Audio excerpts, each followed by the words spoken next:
先嚟個瞓身表演先。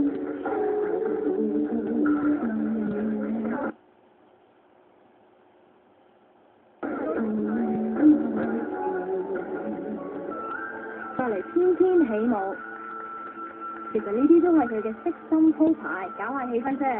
昔日嘅阿伯殺手，風采依然，唔理你接唔接受佢嘅衣着品味，佢都以多套靚衫以最好嘅一面見大家，仲即場喺台上換衫添。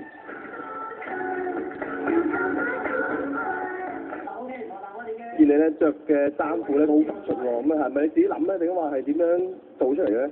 咁晚裝咧就係有啲公司就贊助嘅，咁我平時嘅衫咧咁亦有其他公司贊助嘅，咁對於嗰啲設計咧就係我自己設計嘅。嗱，咁你自己嘅屋企人有冇嚟啊？冇，因為我復出我就唔想提及家事啦。咁我老公支持你自己復出？咁梗係支持啦，林美你都支持啦，咁我身邊啲人點會唔支持我啊？連我媽咪都支持我啊！一年唔肯講家事，莫非同佢嘅老公感情有問題？佢就同我哋講話冇錢使喎。有邊個演出唔係為錢㗎？我為興趣啊，你唔使俾錢我㗎，我淨係出嚟唱嘅俾錢㗎，你為錢㗎啦。問題你要求幾高嘅啫。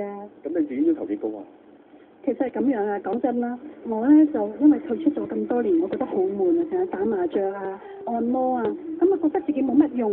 咁因為咧嗰陣我有成日教啲老人家打麻雀啊，等佢即係啲冇咁快老啦，跟住搞到好多細蚊仔嘅活動啊啲嘢，咁我覺得唔好啦。